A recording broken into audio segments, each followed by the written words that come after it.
এখন বাজে সকাল 8:30 আর এই যে দেখো আমাদের পুষি কেমন ঘুমাচ্ছে। একটু আগে খাওয়া দাওয়া করে নিল, গিয়ে আবার ঘুমাচ্ছে, সারা রাত জাগে।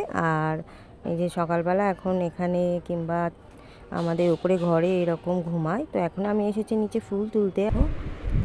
8:30 বাজে, তো এত রোদ হয়ে গেছে, কারণ যে সকাল থেকেই রোদ, খুবই গরম পড়ছে। আর এই যে দেখো আমাদের এই হলুদ গোলাপটা গরমকালে ফোটে, শীতকালে এই গোলাপটা একদম ফোটেই না, গরমকালে এগুলো ফোটে, দেখতে খুব সুন্দর লাগে।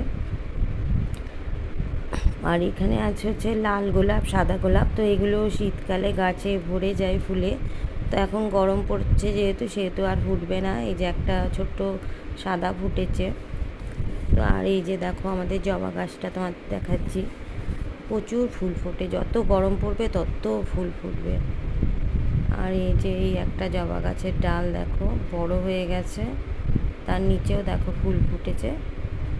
আমি এখন এসেছি ফুল তুলতে, আমার হাতে তো ক্যারি ব্যাগ দেখছো, এটা করে ফুল তুলে নিয়ে যাব। তো সকাল সকালই ফুলটা তুলে নিয়ে যাচ্ছি।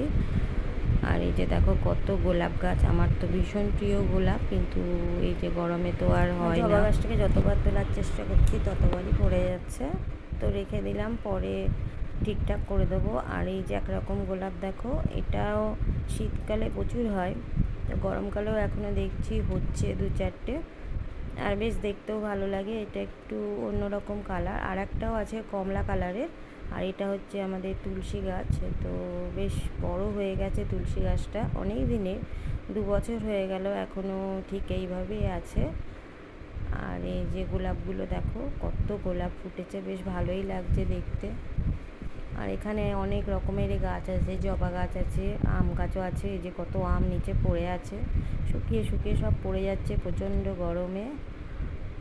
আর এই যে ঘাটফুল, আর একটু বৃষ্টি পড়লে ঘাটফুলগুলো খাওয়া হবে। আর এই যে কত আম পড়েছে তোমরা দেখছো বন্ধুরা, সব শুকিয়ে পড়ে যাচ্ছে এই গরমে রোদে।